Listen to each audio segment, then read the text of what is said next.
When an avoidant ends a relationship, especially dismissive avoidant, they rationalize the breakup. They come up with justifications in their own mind as to why breaking up or even abruptly discarding their partner was the right thing to do. You on the receiving end, you've been blindsided, your heart has been stomped on, and you are searching for answers. And this person is simply rationalizing what they did, especially in their own mind. If they didn't rationalize it, they would actually have to confront their inner insecurities. They would have to confront their attachment wounds. They'd have to confront accountability. And that's extremely painful for an avoidant due to that core wound of shame. Shame is at the core of dismissive avoidant attachment, and it is at the core of other insecure attachments as well. It comes from the lack of love and nurturing that they received as a child. They didn't get the love that they needed. They didn't get the affection, often growing up in households where you don't talk about feelings. And they personalize this. They grew up to feel unlovable and defective, like something's wrong with them. So now as an adult, if they were to confirm any kind of wrongdoing and take accountability in their own mind, it would actually be confirming their own perceived inner defectiveness. I did this wrong because I'm defective, because I'm not lovable, because I'm a bad person. It's too painful. So they look to rationalize their behavior, and their primary method of rationalization is to blame their reasons for leaving on external things that have nothing to do with them. Work was too busy. I just don't have time for a relationship. Or we're just fundamentally incompatible. This person likes Italian food and I don't.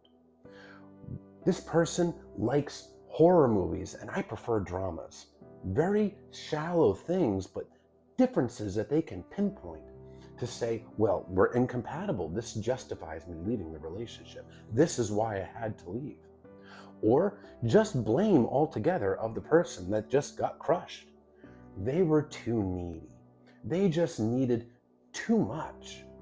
Things like that, because when the avoidant relieves themselves of responsibility, they no longer have to hold themselves accountable. And they no longer have to be held accountable by their partner because they're using these rationalizations on their partner if they're giving any explanation at all.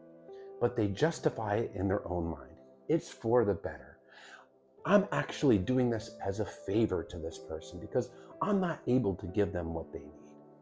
By justifying it, they help avoid the pain that they don't want to face. They help avoid the accountability that provokes the pain and shame that they don't want to face. It's all about avoiding. This is a person that was never shown how to process emotions. They were never shown how to deal with life stress. They were never shown how to really work through any kind of negative, stressful, or life events in general. They had to figure it out on their own. So what they learned to do is avoid. Stuff it, put on a happy face. If something's unpleasant, you dodge it, you run from it, you stick your head in the sand and distract yourself. And that's exactly what they do by rationalizing it. They essentially deactivate, they take their emotions and stuff them, they suppress them, withdraw from them, they block off their own access to those feelings, they go into their logical mind and really do mental gymnastics to justify these behaviors so they don't have to really look within and really take accountability for their own issues, their own attachment wounds, or their own insecurities. If their reasons for leaving seem absurd and vague, that's because they are. This is a person that's trying to justify in their own head to avoid their own inner wound of shame. It's not a reflection of you, it's a reflection of them and their own unhealed attachment wounds. It has nothing to do with your worth, and it has nothing to do with the quality of a partner that you are.